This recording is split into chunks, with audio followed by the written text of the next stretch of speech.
नमस्कार दोस्तों, जन धमाका न्यूज में आपका स्वागत है। जनपद जौनपुर में प्रशासन द्वारा एक अनूठी पहल की खबर हम आपको दे रहे हैं। अक्षय तृतीया पर अक्सर बाल विवाह की खबरें सुनाई देती हैं। इसे देखते हुए प्रशासन सतर्क हो गया है। इस पर रोक लगाने के लिए तैयारी की जा रही है।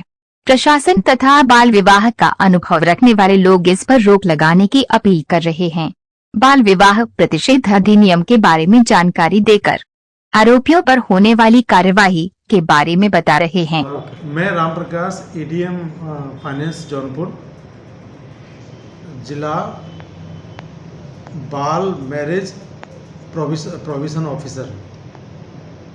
आप सभी जनपद वासियों से अपील करता हूं कि आने वाली अक्षय तृतीया को, जो कि 3 मई को पड़ रही है, यह देखा गया समाज में कि कुछ लोग बाल विवाह को प्रोत्साहन देते हैं और बाल विवाह बच्चों का करवाते हैं। जिनकी उम्र वयस से कम है वो बाल विवाह की श्रेणी में आता है। सभी लोगों से अनुरोध है कि इस प्रकार की कुरीति को बिल्कुल भी बढ़ावा न दें और किसी भी तरह की अगर कोई घटना संज्ञान में आती है, इसमें बाल विवाह प्रतिषेध अधिनियम के अंतर्गत बहुत कड़ी से कड़ी कार्रवाई की जाएगी।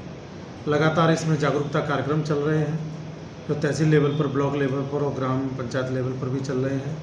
साथ ही साथ सभी थानों में भी कमेटियां बनी हुई हैं जो लगातार मीटिंग कर रही हैं। इसके अतिरिक्त सभी अधिकारियों की एक टास्क फोर्स बनाई गई है, जो टास्क फोर्स बैठक करके लोगों के बीच में जागरूकता संदेश फैलाने का काम कर रही है। अतः सभी जनपद वासियों से अनुरोध है कि इस कुरीति को हमें जड़ से ख़त्म करना है और किसी भी प्रकार से चाइल्ड मैरिज का समर्थन नहीं करना है और ऐसे करने वालों को चिन्हित करने में हमारी मदद करें और ताकि हम उनके खिलाफ जो है सुसंगत धाराओं में कार्रवाई कर सकें। जौनपुर, मैं जनता से अपील करता हूं कि बाल विवाह एक सामाजिक बुराई है और उसे रोकने हेतु सरकार द्वारा बाल विवाह प्रतिषेध अधिनियम 2013 में पारित किया गया, जिसके अनुसार शादी हेतु चाहे लड़का हो चाहे लड़की हो, उसकी उम्र 18 वर्ष से कम नहीं होनी चाहिए। यदि 18 वर्ष से कम आयु के कोई भी एक मिलता है तो उसका निषेध है। इसलिए आप जनता से मेरी यही अपील है कि जब भी लड़का और लड़की बालिग हों तभी शादी करें। नाबालिग जो हमारे नियमों में दिया गया है उम्र की बाध्यता, उस उम्र से कम के किसी भी बालक और बालिका की शादी आप लोग चाहे कहीं भी आसपास समाज में हो रहा हो तो उसे रोकें। और यदि वह व्यक्ति नहीं मानता है तो इसके लिए एक हमारा हेल्पलाइन है 1098 या 112, उस पर आप ज़रूर कॉल करें, रोकें। ये देखिए, शारीरिक रूप से भी ये जो हमारी बायोलॉजिकल फिनोमेना है उसके अनुसार भी अवयस्क के विवाह के साथ जब विवाह होता है तो बहुत सी चीज़ें शरीर में विकृति पैदा होती है और समाज के लिए और जो हमारा जो प्रजनन की क्षमता है, बच्चे ज़रूर हो जाते हैं लेकिन वैसे जो बच्चे पैदा होते हैं वो कमज़ोर होते हैं। तो इसलिए ये ज़रूरी है कि हम समाज में इस तरह की बातों को रोकें और उससे समाज की भलाई है और हमारा एक जीवन सुखमय जीवन होगा यदि हम बालिग होने पर शादी विवाह करें। ओके, मैं अशोक कुमार मिश्र, चेयरमैन बाल कल्याण समिति जौनपुर। आज मुझे बाल विवाह प्रतिषेध अधिनियम के अंतर्गत बाल विवाह के प्रभाव के संबंध में बोलने का अवसर प्रदान किया गया है। मैं इस संबंध में ज़्यादा कुछ न कहकर इतना अवश्य कहना चाहूँगा कि बाल विवाह की कुप्रथा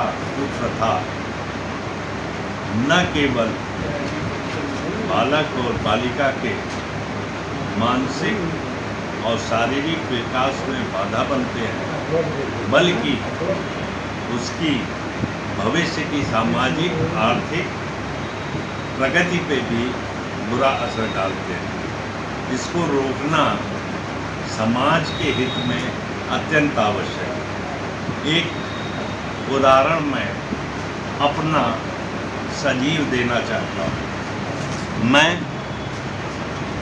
चीफ प्रोबेशन ऑफिसर महिला कल्याण उत्तर प्रदेश के पद से सेवानिवृत्त हुआ 2015 में। मेरा विवाह 1971 में हुआ, जब मैं हाई स्कूल की परीक्षा दिया था। मैं खुद बाल विवाह का शिकार था, जिसकी वजह से जो मैं बना उससे ज़्यादा बनने की क्षमता रखता था, लेकिन बन नहीं पाया। इसका मूल कारण है कि समय से पहले विवाह कर दिया जाना और विवाह हो जाने के बाद जिम्मेदारियां आना स्वाभाविक है, और वो जिम्मेदारी वो बालक नहीं उठा सकता, उसके माता पिता को ही उठाना पड़ता है। और ऐसे में बालक का विकास जो उसे मिलना चाहिए समाज में, वो नहीं मिल पाता। जो वह शिक्षा के क्षेत्र में प्रगति करता, जो वह व्यवसाय के क्षेत्र में प्रगति करता, जो वह आगे और सफलता प्राप्त करता, वो नहीं कर पाएगा। जैसे मुझे विश्वास था कि मैं जो आज हूँ उससे अधिक मुझे मिलता, लेकिन मैं प्राप्त नहीं कर सका, क्योंकि जिम्मेदारियों का बोझ मेरे ऊपर बहुत अधिक था।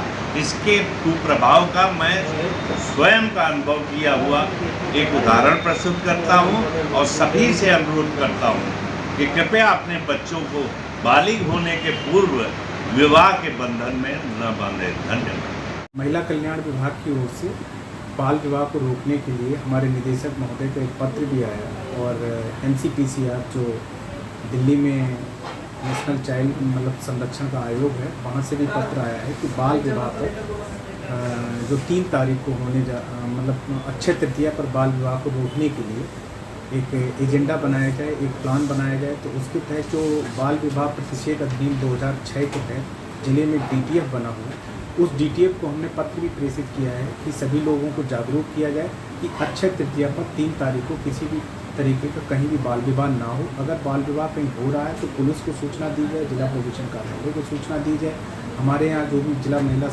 समन्वयक हैं उनको सूचना दी जाए, और किसी भी प्रकार से बाल विवाह को रोका जाए। बाल विवाह एक बहुत ही समाज में कुरीति फैली हुई, जिस पे सरकार बहुत ही संवेदनशील है। सरकार किसी भी हालत में नहीं चाहती कि कोई भी बाल विवाह हो, और इसकी सूचना जो है शासन को भेजी जानी है। इसके लिए पूरी तरीके से सेंसिटाइजेशन के प्रोग्राम किए जा रहे हैं। कल करंजा कला ब्लॉक में जो है वहाँ पे किया जाता है, जो है करंजा कला ब्लॉक में धर्मापुर के कस्तूरबा विद्यालय में भी इसका जो है सेंसिटाइजेशन प्रोग्राम किया गया, और अभी DCPO में भी प्रोग्राम रखा जाएगा। सारे ब्लॉक में CDPOs सभी लोगों को जागरूक कर रहे हैं मीटिंग के द्वारा कि 3 तारीख को कोई भी अक्षय तृतीया पर बाल विवाह ना हो। पूरी तरीके से सरकार और हमारा महिला कल्याण विभाग सजग है। किसी भी प्रकार का अगर बाल विवाह होता है तो उसको रोका जाएगा, अगर कोई नहीं मानता है तो उसके खिलाफ वैधानिक एवं कानूनी कार्रवाई की जाएगी। मैं अभय कुमार, जिला प्रोबेशन अधिकारी जौनपुर।